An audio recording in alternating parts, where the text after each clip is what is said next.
Agora, 23 minutos, você assiste a seguir ao Conta Corrente com Guto Abranches. Guto, deixa eu adivinhar, o Conta Corrente vai falar do casamento real, grande negócio que é o casamento real. O grande negócio do casamento real e de outros casórios menos cotados também, viu, Eduardo? A gente faz hoje, na nossa sexta-feira casual, um bate-papo bacana com a estilista Letícia Bronstein e com o cerimonialista Roberto Cohen.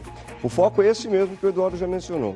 Tem todo um simbolismo, tem o mas tem muita grana envolvida para produzir uma festa planetária como essa dos príncipes britânicos. Mas casar sempre é um gerador de negócios e de empregos. Quanto custa? Para ser chique tem que ser caro? Se for simples, pode ser bacana? Como se faz?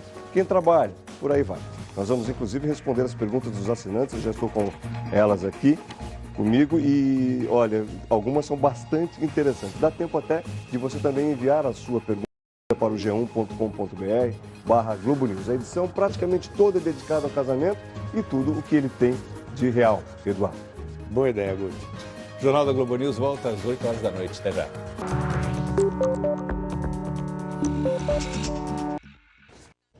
É real. Era dia de festa, mais importante dos últimos anos para a monarquia britânica e também para o resto dos mortais. Ninguém queria ficar de fora do mais importante capítulo da história da plebeia, que virou princesa. Kate Middleton agora é Sua Alteza Real Catherine, Princesa William de Gales e Duquesa de Cambridge. Também é real. O estímulo trazido pelo aquecimento do turismo e do comércio e a confiança criada pelo sentimento de orgulho nacional terão efeito no curto prazo. O feriado prolongado afeta diretamente a economia do Reino Unido. Leia-se algo em torno de 15 bilhões de reais produzidos a menos. Mas como a conta só chega depois, vamos aproveitar a ocasião e falar da festa com o cerimonialista Roberto Cohen e com a estilista Letícia Bronstein. Eles estão conosco ao vivo, vão responder as perguntas que você enviou pela internet. É o casamento o grande negócio? Na economia real... No fim do dia, o índice Dow Jones fechou em alta de 0,37%.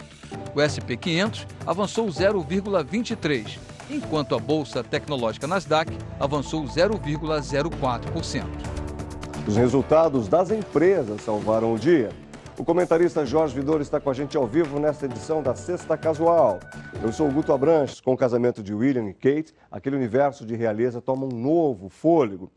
O casamento real pode render o equivalente a mais de 3 bilhões de reais à economia britânica. Pois agora nós recebemos aqui no estúdio o cerimonialista Roberto Cohen e a estilista Letícia Bronstein. Eles vão conversar conosco sobre esse tema da nossa Sexta-feira Casual e, como de hábito, o comentarista Jorge Vidor participa comigo da entrevista agora, que ele voltou de férias. Um prazer ter vocês aqui com a gente para falar desse tema tão excitante, né? O mundo todo ficou prestando atenção neste casamento real. Concorda Roberto, comigo, o que você achou?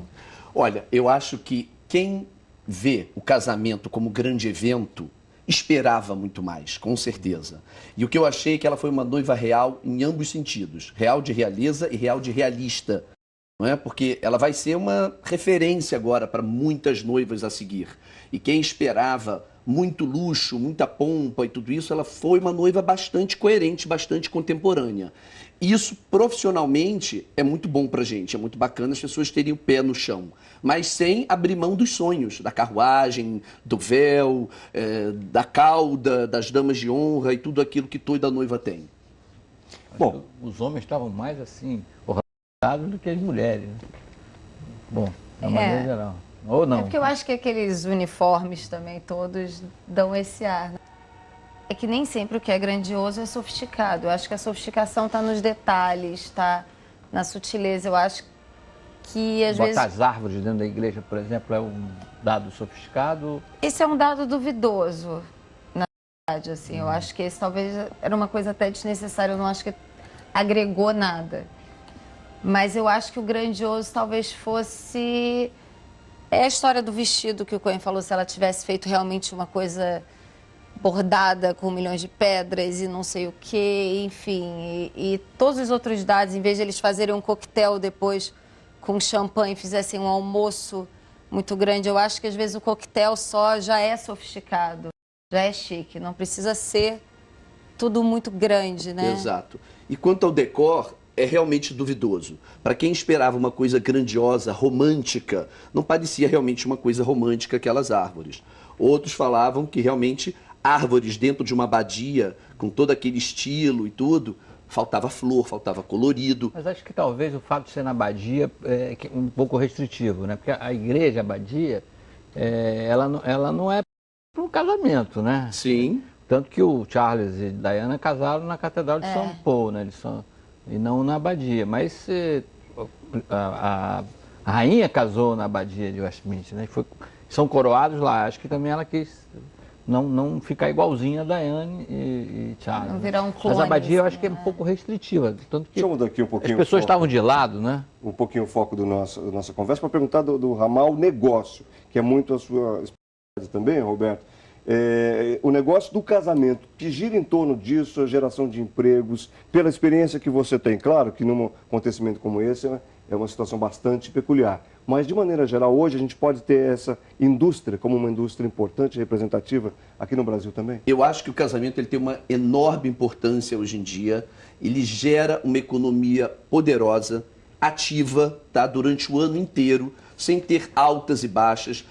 Melhoras e não, mas muito constante. Eu não estou falando apenas daquilo que gira em torno da noiva, mas o comércio que dá presentes aos noivos, de toda a economia mais simples de garçons, manicures, até os taxistas hoje em dia que movimentam muito mais as pessoas por causa da lei seca. Então gera muito emprego em casamento. Eu costumo dizer que gera praticamente um emprego para cada convidado. Não é? Então você tem uma festa de 500 pessoas, você tem indiretamente 500 pessoas sendo empregadas para isso. Letícia, uma questão bastante prática que eu estou recebendo aqui dos nossos assinantes, uma delas me chamou particularmente a atenção, não estou localizando o nome aqui, mas vou localizar, mas já vou formular para você perguntar agora. A noiva tem que estar sempre de branco? Não. Como pode variar isso? Hoje em dia o off-white acho que é até tão usado quanto o branco. Pode chegar um perolado, que é aquele mais marfim, e a imaginação é o limite. Só para mencionar, é a pergunta da Rafaela Santa Rosa. Cohen, o que você acha? Em termos da cor. Olha, a noiva que está casando pela primeira vez, em geral, ela foge muito pouco do branco. No máximo para o off-white, para o perolado. Mas a gente tem feito muita coisa, principalmente segundas núpcias, que a noiva opta por uma outra cor, por um rosado, um azul, sempre alguma tons coisa. mais claros, o nude, né? também está se usando muito para isso, né? E isso é bom, quebrar os dogmas, né? Tá bem. A gente vai fazer agora uma rápida pausa.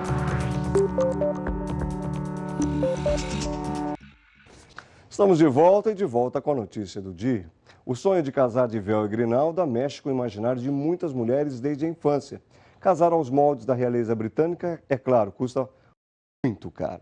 Mas hoje em dia tem casamento para todos os gostos e todos os bolsos. No Brasil, a indústria de casamentos gera bilhões de reais o ano inteiro e oferece muitas oportunidades de emprego também. Quando o assunto é casamento, o céu e o bolso de quem vai bancar o evento são o limite. A indústria de casamentos não tem do que se queixar. Só em 2009 aconteceram 1 milhão de casamentos em cartórios, segundo o IBGE. Os negócios que envolvem o caminho até o altar crescem vertiginosamente no Brasil e movimentaram mais de 10 bilhões de reais no ano passado. A cada ano surgem mais profissionais no setor. A Renata Cordeiro, por exemplo, trabalhou 13 anos em um escritório de advocacia e largou tudo para abrir uma loja especializada em vender presentes para listas de casamentos. Ela procura bastante das noivas pelo material de locação. Perguntavam se podiam comprar o material. E aí aquilo ficou uma pulguinha atrás da minha orelha. Eu falei, comprar? Será que eu parto para uma nova empreitada? E aí surgiu a ideia da loja de venda. Por mês, a loja atende cerca de 20 a 30 listas de casamento. Lucro de até R$50 mil com cada uma. Há apenas 2 anos no mercado, a empresária já estuda projetos de expansão para São Paulo e Brasília. E para cada detalhe do casamento tem uma empresa especializada no assunto. A empresa da Renata Borges se especializou na fabricação de brindes de casamento.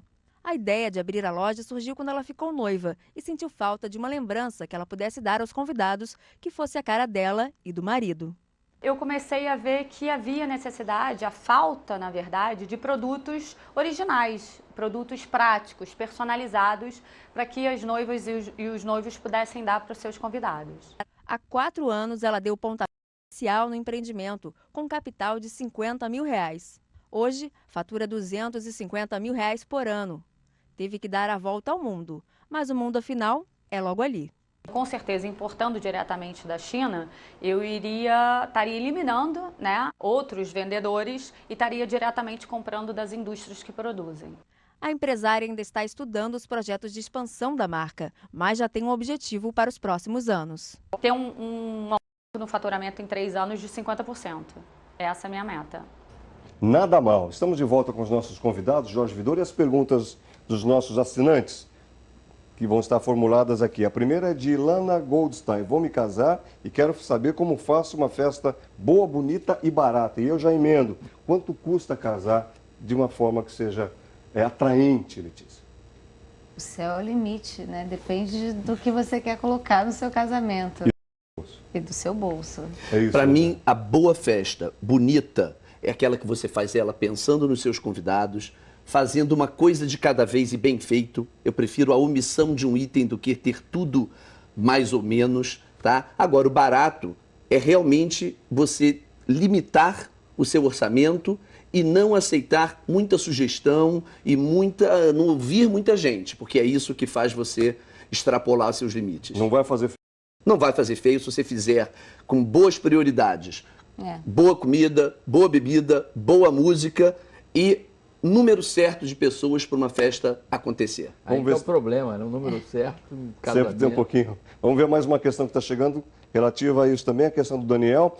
A propósito, Roberto, podemos fazer um casamento chique com baixo custo, por exemplo, na área de festas de um condomínio? E eu já quero emendar a pergunta seguinte, a Juliana Rosa vai colocar para a gente aqui.